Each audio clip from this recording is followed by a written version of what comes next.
सियासी चौक में आज हम बात करेंगे प्रियांक खरगे की, जो मौजूदा समय में विधायक हैं और मल्लिकार्जुन खरगे के पुत्र हैं। उनका एक बयान सामने आया है जिसमें उन्होंने भारतीय जनता पार्टी को आतंकवादी संगठन बताया है। इसको किस नज़रिए से देखते हैं आप? भारतीय जनता पार्टी आतंकवादी पार्टी तो है ही नहीं है, पहली बात।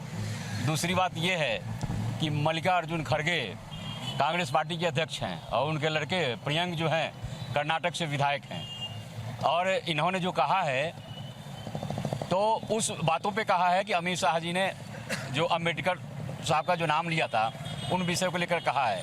लेकिन मेरा कहना ये है कि भारत जो है, जो एक बार जो मुगलों अंग्रेजों ने जो शासन किया था वही स्थिति पुनः आ रही है। भारत की जितनी भी पार्टियां हैं, ये लोग आपस में बैठते क्यों नहीं हैं? इनको आपस में बैठना चाहिए और देश के लिए काम करना चाहिए, समाज के लिए काम करना चाहिए। जो ये लोग अलग अलग जो वक्तव्य दे रहे हैं, इससे देश कमज़ोर हो रहा है। और हम खरगे जी के लड़के प्रियंक को उनका मैं विरोध करता हूँ और मैं उनके बातों से सहमत नहीं हुआ हूँ। मान लीजिए अमित शाह जी ने जो कहा था, भाव तो लोग समझे नहीं। उन्होंने सही कहा था कि आप जो है बार बार जो है अम्बेडकर जी का नाम लेते हैं। अम्बेडकर जी वो शख्सियत हैं कि उस समय भारतवर्ष में सबसे पढ़े लिखे व्यक्ति थे और उनकी महत्ता को हर लोग जानते हैं। माननीय मोदी जी, माननीय अमित शाह जी, देश का प्रत्येक व्यक्ति उनके महत्ता को जानता है। उनके महत्व को कहीं खत्म नहीं कर सकता है कभी, लेकिन उनके भाव को लोग समझे नहीं। ये हमेशा जो है एक डायरी लेके संविधान का चल रहे हैं। आप अपमान नहीं कर रहे हैं संविधान का, हम उसे अपमान समझते हैं। इस प्रकार से कभी भी संविधान को लेके जो है संसद भवन में और बाहर जो है नहीं घुमा चाहिए, इसमें रोक लगाया जाना चाहिए। ठीक है, और भी लोग समझेंगे। इनकी बातों से कितना सहमत है आप? देखिए, सबसे पहले जो ये अभी कहे हैं कि जो है ये संविधान लेकर के घूम रहे हैं, ये हर व्यक्ति को लेकर के संविधान चलना चाहिए, हर व्यक्ति को संविधान पढ़ना चाहिए। अभी ये कह रहे हैं कि जो है संविधान एक मुद्दा बना लिए हैं, आरक्षण एक मुद्दा बना लिए हैं। अच्छा ये बताइए, अगर मल्लिकार्जुन खड़गे जी अगर दलित समाज से हैं, अगर वो संविधान का बात करते हो तो क्या गलत करते हैं? और प्रियांक की बात कर रहे हैं, देखिए उनकी जो व्यक्तिगत जो विचारधारा है, वो अपनी बात जो कह रहे हैं कहीं उनको कुछ मिला होगा। लेकिन ये भारतीय जनता पार्टी के जो लोग हैं, जो अम्बेडकर साहब को लेकर के जो टिप्पणी करते हैं, कह रहे हैं कि दिशा कुछ और था, लेकिन उनको जब बार बार कहा जा रहा कि अम्बेडकर अम्बेडकर अम्बेडकर, इसका क्या संदेश है? ये उनका भी तो अपमान कर रहे हैं। और भारतीय जनता पार्टी का भी कह रहे हैं कि जो संविधान का अपमान, ये तिरंगा का अपमान नहीं करते हैं। जब ये आता है कि जो घर घर तिरंगा, उसके बाद 2 दिन बाद उसमें रोड पे फेंका मिलता है, ये क्या सम्मान करते हैं? ये लोग सम्मान करने वाले नहीं। भारतीय जनता पार्टी, बजरंग दल के जो लोग हैं, हिंदू वाहिनी के जो संगठन है, ये क्या है? ये दंगाइयों की पार्टी तो है, ये दंगा तो कर रही है। क्या कहेंगे भैया? और भी लोग हैं, और लोग से भी जवाब दे देते हैं। भैया कह रहे हैं कि भारतीय जनता पार्टी जो है दगाइयों की पार्टी है, और एक तरफ जो है खरगे प्रियांक जी कह रहे हैं कि भारतीय जनता पार्टी जो है आतंकवादी संगठन है। आप किस नज़रिए से देखते हैं? जी देखिए, कभी कभी आप जिस भाषा में बात करते हैं उसी भाषा में आपको जवाब मिल जाता है। स्वयं मोदी जी ने कांग्रेस को कहा कि अर्बन नक्सल्स की पार्टी है, तो आज उनको उन्हीं की भाषा में जवाब मिल गया कि प्रियांक खड़गे ने कह दिया कि बीजेपी आतंकवादियों की पार्टी है। लेकिन लोकतंत्र है, लोकतंत्र में विरोध करना एक प्रक्रिया है, आपको हमेशा विरोध करना चाहिए। विपक्ष में आप विपक्ष है तो विपक्ष को हमेशा सरकार की कमियाँ गिनानी चाहिए। लेकिन ये भी जरूरी है कि हम कानून के दायरे में रह के विरोध करें। और भाषा की मर्यादा, तो भाषा की मर्यादा पहले बीजेपी ने खोई, अब कांग्रेस ने खोई दी। तो ये कोई बहुत बड़ी बात नहीं है, हो जाता है और लोग करते हैं। पूर्व में भी हुआ है, स्वयं प्रधानमंत्री मोदी जी जो देश के सबसे सर्वोच्च कुर्सी पे बैठे हैं, उन्होंने इस तरह का भाषा का प्रयोग किया था, कांग्रेस को अर्बन नक्सल्स की पार्टी कहा था, तो अब उनको उनकी भाषा में जवाब मिला है। आप किस हद तक सहमत हैं इनकी बात से? नहीं, एक दूसरे का गलत तरीके से जवाब देना, यानी अमित शाह जी ने अम्बेडकर कहा 4 बार, तो लोगों को बुरा क्यों लग रहा है? भाई, बुरा नहीं लगना चाहिए।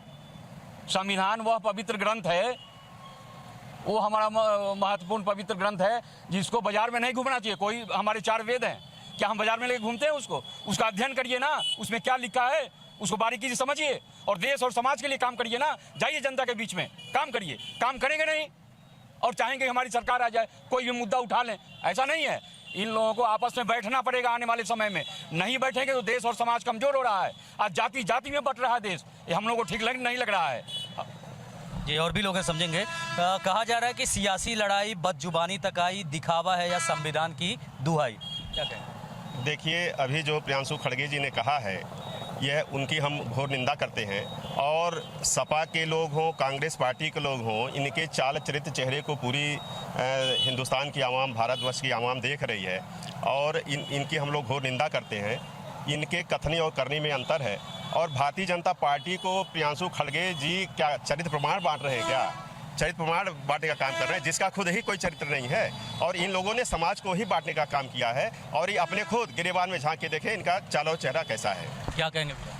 जी देखिए, ये भारतीय जनता पार्टी 2014 जब से ये सरकार में आई है, ये असल मुद्दे से हमेशा देश को भटकाने का काम करती है। तो हमेशा कभी संविधान का नाम लेके, कभी राम का नाम लेके असल मुद्दे से देश को भटकाती है। अभी आज के तारीख में असल मुद्दे पे कोई बात कर ही नहीं रहा है। 2014 में जब मोदी जी ने शपथ ग्रहण लिया, उन्होंने कहा कि 2023 तक मैं किसानों की आय दुगनी कर दूंगा। क्या किसानों की आय दुगनी हुई? किसान आज और त्रस्त हो चुका है। आज आपकी करेंसी अफगानिस्तान की करेंसी से कमजोर हो चुकी है। कोई बात कर रहा है इस पे? कोई चर्चा नहीं है। सरकार आज सीतारमण का कोई बयान नहीं है, कुछ नहीं है। बस उन्होंने पूरे देश को भटका रहे हैं कि हम मंदिर टूट रहा है या मस्जिद टूट रहा है, बस यही बातें चल रही पूरे देश में। लेकिन असल मुद्दों पे कोई बात नहीं करने को तैयार नहीं है, क्योंकि असल मुद्दों पे जब बात होगी तब आपकी किरकिरी होगी। तो इस पे बीजेपी पूरे देश को इस टाइम डाइवर्ट कर रही है। ठीक है, लेकिन राजनीति को लेकर जिस तरीके से अमर्यादित भाषाओं का उपयोग किया जा रहा है, ये किस हद तक ठीक है? अमर्यादित भाषा कोई भी करे, किसी भी पार्टी के हो, हम उसका समर्थन नहीं करते हैं, ना देश करता है। लेकिन आप 2014 से पहले जाइए, पूरे भारत में हर जगह आतंकवादी घटनाएं होती थी, बम उड़ाए जाते थे। लेकिन 2014 के बाद जब सरकार बनी है भारतीय जनता पार्टी की, उसमें अब कहाँ हो रहा है? गोरखपुर में कई बार हो रहे थे, पुणे में हो रहा था, पूरे देश में आतंकवादी घटनाएं हो रही थी। वो चीज़ सारी खत्म हुई कि नहीं हुई? देश के लोगों को बिजली मिल रहा है, पानी मिल रहा है, आवास मिल रहा है, ये सब कार्य नहीं है। लेकिन भारत सरकार, अभी का जो भारत सरकार है, उसे हर चीज़ को पता है कि हमें कैसे देश को चलाना है। और देश को अगर स्थिति में अगर मजबूत नहीं बनाएगी और व्यवस्था को टाइट नहीं करेगी, और टाइट करने का नतीजा है कि कई लोगों को परेशानियां हो रही हैं, कई पार्टियों विपक्षियों को परेशानी हो रही है। आने वाले समय में आप देखिएगा, यह देश इतना बढ़िया उभर के आएगा, मेरा ध्यान है इस पे, इतना बढ़िया उभर के आएगा कि देश एक पुख्ता, एक मजबूत राष्ट्र के रूप में उभर रहा है। ये लोग महसूस नहीं कर रहे हैं। आने वाले समय में हर लोग सहमत होंगे। मैं कहता हूं कि ये जितने भी लोग हैं भारतवर्ष के, ये सब हम लोग भारत माता के हम सभी बच्चे हैं, इसी भूमि पे जन्मे हैं। इस देश के लिए सोचा जाना चाहिए। कांग्रेस पार्टी और सपा और फलाने क्या होता है, ऐसा कुछ नहीं है। हम सबको मिलकर चलना चाहिए। आज निर्माण काल का समय है, कुछ परेशानियां लोगों को है, लेकिन आने वाले समय में ये सारी परेशानियां दूर होंगी और भारत देखिएगा बन के रहेगा, मोदी जी के नेतृत्व में बनेगा। और किसी पास नहीं है। धारा 370 कैसे हट गया? राम मंदिर कैसे बन गया? आप देखिए ना, काम हो रहे हैं ना, बाकी के सारे काम होंगे। देखिएगा ये पूरा ठीक है। फिलहाल जो है फिर से असल मुद्दे पर आते हैं कि प्रियंक खरगे का जो बयान आया है, आतंकवादी संगठन कहना भारतीय जनता पार्टी को, इसको किस नज़रिए से देखते हैं, किस हद तक सहमत है? देखिए, अभी हम कहे हैं कि उनका बात है, जैसे कहते हैं ईंट का जवाब पत्थर से, तो जैसे जो कहेगा उसी भाषा में उनको समझाया जाएगा। लेकिन ये भी विकास की जो बात कर रहे हैं कि भारतीय जनता पार्टी के लोग जो है विकास कर रहे हैं, ये बताइए, समाजवादी पार्टी की सरकार थी तो क्या लोहिया आवास नहीं दिया जाता था? एम्बुलेंस नहीं दिया गया, 100 नंबर नहीं दिया गया, लैपटॉप नहीं दिया गया, कन्या विद्याधन नहीं दिया गया, एम्स नहीं बनवाया गया, क्या आपका अगर एक्सप्रेसो नहीं बनवाया गया? काम तो आने के बहुत सारे ऐसे काम है जो कामधेनु योजना से लेकर के, स्वास्थ्य से लेकर के, चाहे आपका तहसील में, चाहे महाराज जनपद को बनाने का काम, कहीं ना कहीं बहुत योगदान रहा। ये भारतीय जनता पार्टी के लोग केवल अपनी कहते हैं कि हमारा जो है भारतीय जनता पार्टी केवल विकास करती है। ये विकास नहीं, असल मुद्दा इनका है कि आपस में कैसे लोगों को लड़ाया जाए और लड़ा करके कुर्सी पर बैठना। ये कुर्सी पर बैठने के लिए केवल आपस में लड़ाने की बात करते हैं, हिंदू मुस्लिम की बात करते हैं, मंदिर मस्जिद की बात करते हैं। असल मुद्दा इनका ये होना चाहिए कि युवाओं को रोजगार कैसे मिले, नौकरी कैसे मिले, यार जो है यहाँ खुशहाली कैसे, लोगों का रोजगार को कैसे विकसित किया जाए, विद्यालय को कैसे जो है आगे बढ़ाया जाए, शिक्षा के में कितना आगे ले जाया जाए, इस पर चर्चा नहीं करते। ये केवल चर्चा करते हैं भारतीय जनता पार्टी की जो है राम मंदिर बन गया, ये जो है आपका जो है हिंदू भारत आज से बना हुआ है। ये भारत का नाम आज भी बोले हैं कि भारत अच्छा बनेगा। ये भारत पहले से भारत है, हिंदुस्तान है, इस हिंदुस्तान में सबको रहने का अधिकार है। तो ये लोग बार बार जो है वो टिप्पणी करते हैं, तो इनकी हम भारतीय जनता पार्टी की मंशा खुद नहीं समझ पाते हैं। इनके भारतीय जनता पार्टी के जितने भी नेता हैं अलग अलग बयान देकर के केवल लड़ाने की बात करते हैं। कभी जो है गृह मंत्री अमित शाह जी कहेंगे, कभी मोदी जी कहेंगे, कभी योगी जी कहेंगे। अभी योगी जी इतने सूबे के मुख्यमंत्री हैं, अभी वो कह रहे हैं कि 1949 में भी देखे हैं कि 1949 में जो है भारत, ये क्या है? उनका भी बात जो फिसल जा रहा है, लोगों को गुमराह किया जा रहा है, इस पर तो कोई टिप्पणी करता ही नहीं है। पढ़े लोगों लिखे लोगों के बीच में अगर जाएंगे तो केवल बात करेगा संविधान का, बात करेगा आरक्षण का, बात करेगा नौकरी की, बात करेगी हर युवाओं को जो है महिलाओं के संसाधनों की बात करेगा। जो है इस मुद्दे पे बात करना चाहिए, स्वास्थ्य पे बात करना चाहिए, रोटी कपड़ा मकान पे बात करना चाहिए। ये बात करते हैं भारतीय जनता पार्टी जो है देश को आगे ले जा रहा है। कहाँ देश में आगे ले जा रहा है, हमको बता दें कहाँ ले जा रहा है? ये चश्मा काट कर जवाब हुए हैं, क्या जवाब है? जवाब बिल्कुल है। जवाब तो ऐसा है कि क्या हम बताएं, लोग समझ नहीं पा रहे हैं। यह जो है हिंदू के बारे में सभी लोगों को जानकारी, पूरे विश्व को मालूम है कि हिंदू एक चींटी मारने में भी डरता है। ये आतंकवादी कैसे हो सकते हैं? अभी एक देश जो है, जो सड़कों पे नमाज पढ़ा जाता है, उस पर रोक लगा दिया संपूर्ण रूप से कि कोई नमाज नहीं पढ़ सकता है। आप चीन में जाइए, देखिए, एक भी व्यक्ति जालीदार टोपी नहीं पहन सकता है। आपको देश में रहना है, आप चीनी बन के रहिए, उनके वेशभूषा में रहिए, उनके संस्कृति को मानिए। और यहाँ के लोग क्या करते हैं, सऊदिया का कानून मानते हैं ना। सऊदिया का जो धार्मिक पूजा पद्धति है उसको हमारे मुसलमान भाई फॉलो करते हैं। अरे आप भारत के हैं, आप भारत के बन के रहिए, भारत वाली भाषा बोलिए, हमारी वेशभूषा ऐसा हो कि लगे कि ये भारतीय हैं। अरे लगता है कि वो सऊदिया के हैं, कहाँ के हैं। इससे देश नहीं बनेगा। जहाँ तक रोजगार की बात है, आज देख लीजिए, कोई भी व्यक्ति पूरे देश में भूखा नहीं मर रहा है, सबके घर में अन्न पानी है।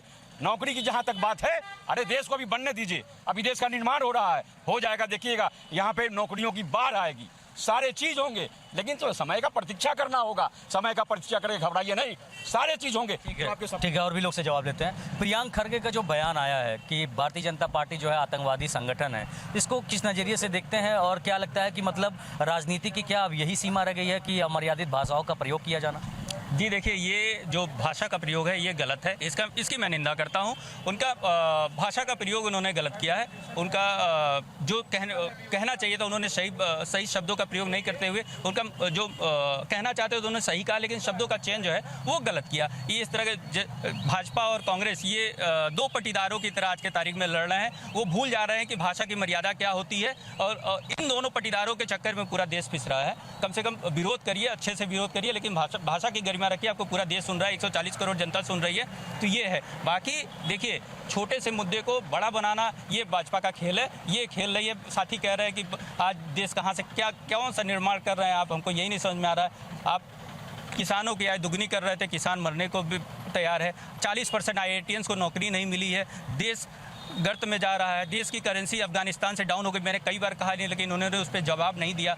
अफगानिस्तान को अभी तालिबान के शासन में गए हुए कितने साल ही हुए, फिर भी आपसे मजबूत स्थिति में है वो, तो इस पर कोई जवाब नहीं देगा। बस ये लोग बातें करते रहेंगे कि फलाने ने ये कहा, फलाने ने ये कहा, इस पे लड़ते रहेंगे दो पटीदारों की तरह, लेकिन सही मुद्दे पे कोई बात नहीं करेगा। ठीक है, संजय जी आपसे भी समझेंगे। अभी भैया ने अभी तक तो जो है समाजवादी पार्टी और कांग्रेस का समर्थन कर रहे थे, लेकिन अभी उन्होंने कहा कि जो प्रियंक खरगे ने बयान दिया है वो अमर्यादित तौर से कहा है, गलत कहा है। आप किस नज़रिए से देखते हैं इसको? हम अभी कहे हैं ना, ईंट का जवाब पत्थर का, वो ये बात नहीं होनी चाहिए। हम कहे हैं ना, चाहे भारतीय जनता पार्टी। आप मानते हैं कि उन्होंने जो कहा वो तरीका गलत है? हम कह रहे हैं ना कि हम कह रहे हैं कि जैसे गृह मंत्री अमित शाह जी जो है अभी कहे हैं कि जो है अम्बेडकर क्या करते हैं, भगवान का नाम उतना है, तो ये केवल मुद्दा है। तो ये लोग मुद्दा बना करके जो है छोटी छोटी बातों को जो है ऊपर फेंकते हैं। तो हम कह रहे हैं ईंट का जवाब पत्थर से मिला है, तो ये कह रहे हैं ये, लेकिन ये भाषा नहीं होनी चाहिए, किसी भी राजनेता का ये भाषा नहीं होना चाहिए। भैया जो कहे हैं उनके बात से मैं सहमत हूँ, लेकिन आज के डेट में जो भी हो रहा है केवल लड़ाने का काम हो रहा है। ये लड़ाने का काम केवल भारतीय जनता पार्टी के लोग क्यों जो है उस पर कहते हैं। अभी कह रहे हैं कि जो है देश जो है अब आगे,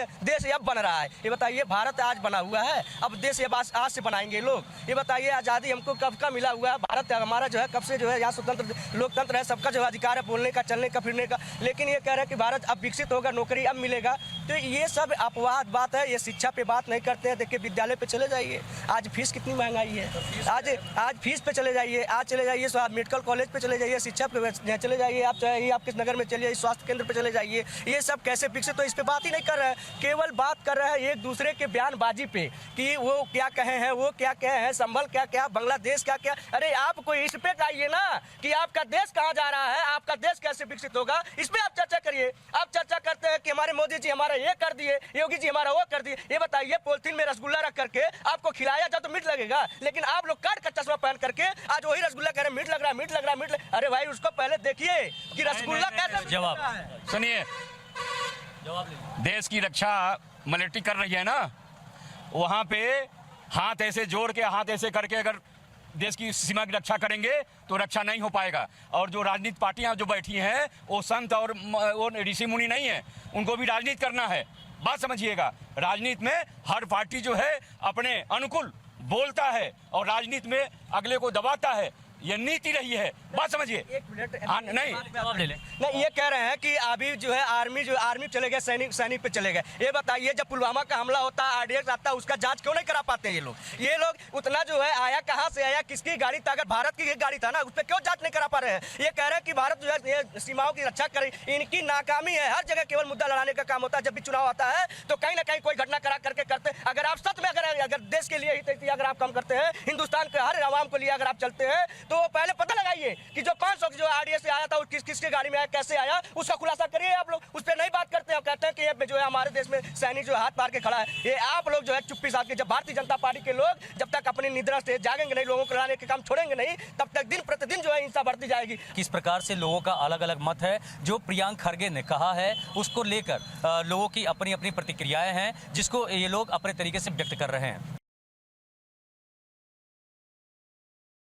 तमाम मुद्दे देश भर में चल रहे हैं, लेकिन इन तमाम चीज़ों के बीच में राजनीतिक दलों के नेताओं की भाषा का गिरता हुआ स्तर भी कहीं ना कहीं एक बड़ा विषय बनता जा रहा है। कांग्रेस के नेता हैं मल्लिकार्जुन खड़गे, उनके बेटे की तरफ से अभद्र टिप्पणी की गई अमित शाह को लेकर के, गृह मंत्री को लेकर के। क्या कुछ विषय हैं, क्या कुछ लोगों के बीच में चर्चाएं हैं, यही जानने के लिए मैं इन तमाम लोगों के बीच में मौजूद हूं। आप देख सकते हैं कि मेरे साथ इस वक्त ये तमाम लोग, मैं राजधानी लखनऊ में मौजूद हूं और यहां पर ये आप देख सकते हैं कि किस तरह से जो अलग अलग मुद्दे उन पर बात करने के लिए ये तमाम लोग हमारे साथ मौजूद हैं। क्या कुछ कहना चाहेंगे? एक तरफ टिप्पणियाँ हो रही हैं तो वहीं समाजवादी पार्टी के भी जो नेता हैं उनकी तरफ से बीजेपी को आतंकवादी संगठन कह दिया जा रहा है, ये तक कि कह दिया जा रहा है कि ये सब बीजेपी वाले आतंकवादी संगठन से हैं। तो इस पर क्या कहेंगे आप? देखिए, विपक्ष को हो चुका है मोतियाबिंद हो चुका है, ना कुछ को दिखाई देता है। जब इनके पास जमीर और जागीर और ना जगह बची है, क्योंकि जनता ने इनको नकार चुका है। जनता ने इनको रसातल में भेजने का काम किया है। वही एक तरफ भारतीय जनता पार्टी को अपने सर के आंखों पलकों बिठाए हुए पूरे देश और प्रदेश की जनता। और रही बात बदजुबानी, तो हमेशा से ही इंडी गठबंधन और कांग्रेस और सपा बरगलाने का काम किया हो। चाहे अभी आपने देखा है कि बाबा साहब भीमराव अंबेडकर पे तमाम आपत्तिजनक बात कही हो। कांग्रेस पार्टी और इंडी गठबंधन में बाबा साहब भीमराव अंबेडकर को गद्दार तक कहा और चुनाव भी हराया, आपने देखा। और बाबा साहब का अपमान नहीं सहेगा हिंदुस्तान भारतीय जनता पार्टी ने बाबा साहब को सम्मान दिया, वो महापुरुष को सम्मान दिया जो कोई नहीं दे सकता है। अभी आपने देखा इंडी गठबंधन लोकसभा 2024 के चुनाव में बाबा साहब की प्रतिमा और बाबा साहब द्वारा लिखी गई संविधान को हर एक उस मंच पे उड़ाया। ये अपमान है, बाबा साहब का अपमान किया इंडी गठबंधन और कांग्रेस वालों ने पूरा दुनिया को। खड़गे के बेटे भी जो है गृह मंत्री को लेकर के अभद्र टिप्पणी कर रहे हैं। देखिए, अभद्र टिप्पणी करना गलत बात है। आप सत्ता का विरोध करिए, आप सरकार का विरोध करिए, किसी पर्सन पे टिप्पणी करना गलत है। उन पर कानूनी कार्रवाई, उनको जेल भेजा जाए। ये संविधान की धज्जियां तो कांग्रेस और सपा वालों ने शुरू से उड़ाई है देश में, और इसको संविधान को इन लोगों ने माना नहीं। एक जरा सी टिप्पणी पे राम के ऊपर टिप्पणी कर दी, और शायद आए संविधान की मूल प्रति को ये लोग नहीं देखे। मूल प्रति में सबसे पहले श्री राम जी का फोटो लगा हुआ, राम दरबार का, और उसमें भी बाबा साहेब ने भी राम जी का वो अनुसरण किया था और उनके उस पे किया था। लोगों ने संविधान की तो तार तार धज्जियां उड़ाई, तो सपा और कांग्रेस वालों ने उड़ाई है। और ये संविधान की बात करते हैं। अमित शाह जी ने कहा था संविधान भी चलेगा और राम जी की भी चलेंगे, चूंकि आस्था राम पे है, आस्था वो भगवान है, उनको आप नहीं बुला सकते। हो सकता है कभी संविधान खत्म हो सकता है, स्थितियाँ आ सकती है, मनुस्मृति खत्म हो गई, संविधान खत्म हो सकता है, लेकिन जो राम है, आदर्श है, वो सनातन है, वो हमेशा रहे, हमेशा रहेंगे, और उसका खत्म नहीं किया जा सकता है, वो लोगों के मुंह से नहीं हटाया जा सकता। क्या कुछ कहना चाहेंगे कि इस समाजवादी पार्टी की तरफ से भाजपा को लेकर टिप्पणी की गई, आतंकवादी संगठन कहा गया, उसके बाद मल्लिकार्जुन खड़गे ने गृह मंत्री को अपशब्द बोले, खड़गे के बेटे ने, मल्लिकार्जुन खड़गे के बेटे ने, कैसे देख रहे हैं ये गिरता हुआ स्तर बातचीत का? पत्रकार महोदय, हमारा तो मानना ये है कि किसी वरिष्ठ लीडर को अपमानित नहीं करना चाहिए, माननी लगा के बोलना चाहिए। और रही सवाल अंबेडकर जी पे, माननीय गृह मंत्री अमित शाह जी बड़े नेता हैं, भारतीय जनता पार्टी के राष्ट्रीय अध्यक्ष भी रहे हैं, आज माननीय गृह मंत्री जी हैं, कोई अनाशब्द नहीं बोले हैं। वो बधाई के पात्र हैं, पूरे भारत के गृह मंत्री हैं। उनके लैंग्वेज में पत्रकार महोदय पहले तो उठाइए कि शब्द क्या बोल रहे हैं। नहीं, ये बदसलूकी या बदजुबानी करना ये कितना ठीक है? सपा की तरफ से की गई, कांग्रेस के नेताओं सर मैं उसी पर आ रहा हूँ। गृह मंत्री जी ने इस शब्द का उच्चारण किया है कि बाबा बाबा आप चिल्ला रहे हो, बाबा साहब भीमराव अम्बेडकर के बनाए हुए और वो कमेटी या जो संविधान बना उनमें अहम रोल था, उनका अपमानजनक नहीं। भारतीय जनता पार्टी अपना उनका फर्ज निभाई है, आदिवासी व्यक्ति को उच्च कुर्सी पर दिया है, मुर्मू जी को जो राष्ट्रपति बनाया है। और दूसरी बात रही समाजवादी पार्टी की बात, समाजवादी पार्टी आज ही नहीं, माननीय मुलायम सिंह यादव जब राष्ट्रीय अध्यक्ष थे और माननीय मुख्यमंत्री पद पर थे, उन्होंने भी बाबा साहेब का सम्मान किया, मगर जहां वोट की बैंक की बात आती है तो वोट लेने के लिए अपमान करती है। टिप्पणी एक हम ये करना चाहिए, आज इस बाबा साहेब ऊपर इतना हो हल्ला विपक्ष और सपा के लोग उठाए हुए हैं, और 2012 के चुनाव में माननीय आजम खां जी संविधान लेकर के बाबा साहेब की तरफ जहाँ भी मूर्त होती थी, कहते उनकी एक उंगली जो बता रही पूरा इलाका मेरा है। आप उठाकर देख लीजिए, हर सभा में कहते थे ये पूरा इलाका मेरा है और जहाँ पे खड़ा हूँ ये मेरा इलाका, समझ गो। और तब ये इन लोगों को संविधान की और बाबा साहेब के सम्मान की बात नहीं आई। क्या कहेंगे आप? समाजवादी पार्टी के नेता हैं, उन्होंने भाजपा को आतंकवादी संगठन कहा है। मल्लिकार्जुन खड़गे के बेटे ने अमित शाह को लेकर के टिप्पणी करी है, अभद्र टिप्पणी करी है। तो बातचीत का गिरता हुआ स्तर राजनीति में कैसे देख रहे हैं? अभी तो अभी जो ये भाजपा के बोल रहे थे, इन्होंने साफ साफ कहा तो है संविधान को ख़त्म किया जा सकता, भगवान राम को नहीं। अरे संविधान तो हमारा लोकतंत्र का एक मंदिर है, उसके बाबा साहब उसके भगवान हैं। आप भगवान राम को यहाँ कहाँ घसीट रहे हो राजनीति में? ये कह रहे हैं ना, अभी इन्होंने कहा कि संविधान को जला दे, जब संविधान को ख़त्म कर दें, मगर राम जी तो, अरे राम जी तो अपनी जगह हैं ही है, उनको कौन ख़त्म कर सकता है? तो इस तरीके के आचरण वालों को अगर आतंकी गुंडा कहा जाए तो गलत नहीं कहा, चाहे वो किसी भी कांग्रेस पार्टी ने कहा, पूरे विपक्ष को पूरे जोर से कहना चाहिए लोकतंत्र की हत्या हो रही है। एक मिनट सर, पहले तो आपने कहा आपकी बार 400 पर बदल देंगे बाबा साहब का संविधान, फिर आपका अमित शाह आके बाबा साहब को टिप्पणी करता है गलत। और कल क्या किया आपकी सरकार ने? आपने कह दिया कि अब जो चुनाव होंगे ईवीएम के बारे में, वोटिंग के बारे में, कोई भी कितनी % वोटिंग हुई, कहाँ हुई, क्या नहीं, कोई जवाब नहीं दिया जाएगा।